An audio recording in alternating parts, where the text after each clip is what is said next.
नमस्कार सलाम, मैं हूं राशिद अहमद खान। गुजरात के ग्रामीण विकास मंत्री अर्जुन सिंह आजकल बहुत चर्चा में हैं। विधानसभा से लेकर संसद तक उनकी चर्चा हो रही है। मंत्री अर्जुन सिंह के ग्रामीण विकास को लेकर कोई ऐसे काम की वजह से चर्चा नहीं, और न ही महिलाओं का उन्होंने कोई सम्मान किया है जिसकी वजह से चर्चा हो रही हो, बल्कि मंत्री जी पिछले 5 सालों से एक महिला का बलात्कार कर रहे हैं। महिला ने पुलिस में शिकायत की, लेकिन मंत्री होने की वजह से गुजरात पुलिस ने एफआईआर दर्ज करने से मना कर दिया। समाज को शर्मसार कर देने वाली बात तो ये है कि उस महिला के पति को ये गुहार लगानी पड़ी कि उसकी पत्नी का बलात्कार पिछले 5 सालों से बीजेपी का एक विधायक कर रहा है। आप सोचिए कि उसके पति को ये बात कहने पर उसकी मानव स्थिति क्या होगी। हमारा समाज कहां पहुंच गया है। ये उस सरकार में मंत्री हैं जो राम राज्य लाने का दावा करती है। क्या इस तरह से राम राज्य लाएंगे? हैरानी की बात तो यह है कि एक महिला चीख चीख कर कह रही हो कि बीजेपी का विधायक उसका बलात्कार कर रहा है और अपनी इज्जत की भीख मांग रही हो, लेकिन मुख्यमंत्री, उसकी सरकार, पुलिस और महिला आयोग सब 5 सालों तक खामोश रहे हो।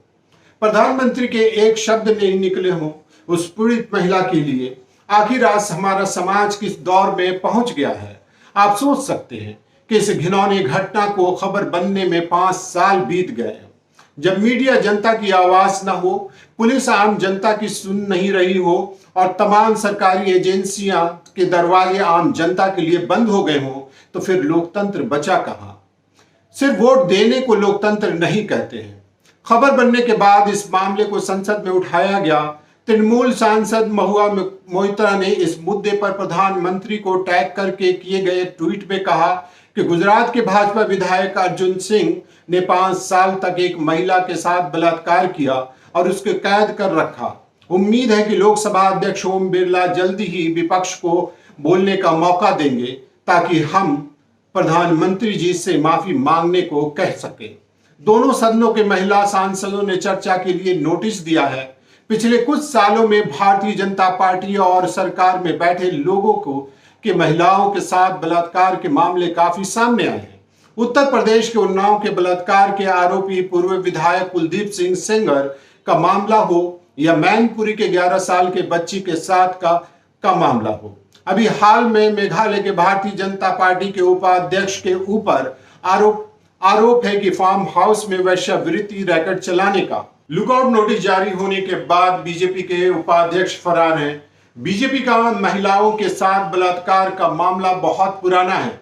आपको याद होगा कि महाराष्ट्र के बीजेपी के कद्दावर नेता प्रमोद महाजन, उन पर आरोप था कि भारतीय जनता पार्टी के एक कार्यकर्ता को पद का लालच देकर सालों तक शारीरिक संबंध बनाते रहे। महिला को सालों बीतने के बाद जब न पार्टी में कोई पद और न ही विधायकी की टिकट हासिल हुई, तो महिला ने प्रमोद महाजन को धमकी दी पुलिस में शिकायत करने की। प्रमोद महाजन ने बीजेपी की कार्यकर्ता की शादी अपने भाई प्रवीण महाजन से करवा दी। शादी के बाद भी खेल चलता रहा। भाई को जब इस पूरे खेल के बारे में पता चला तो भाई प्रवीण महाजन ने प्रमोद महाजन की गोली मारकर हत्या कर दी। ये वो पार्टी है जो संसद में कहती है कि नारी का अपमान नहीं सहेगा हिंदुस्तान। तो फिर क्या ये सोचा जाए कि संसद के बाहर जो कैमरे के पीछे और महिलाओं को लेकर बीजेपी की सोच कुछ और है। कांग्रेस में भी अभी भी हाल में छत्तीसगढ़ के कांग्रेस कमेटी के सचिव विकास गजभैया पर शादीशुदा महिला के साथ दुष्कर्म करने का आरोप लगा है। सिर्फ फर्क इतना है कि बीजेपी में ऐसे लोगों की संख्या ज्यादा है और कांग्रेस में कम है। आपको हमारी खबर कैसी लगी, आप हमें कमेंट्स करके जरूर बताइएगा। अगर अभी आप हमारे चैनल से जुड़े हैं तो हमारे चैनल को सब्सक्राइब कीजिएगा, बेल आइकन जरूर दबाइएगा ताकि हमारी खबर सबसे पहले आप तक पहुंचे। शुक्रिया।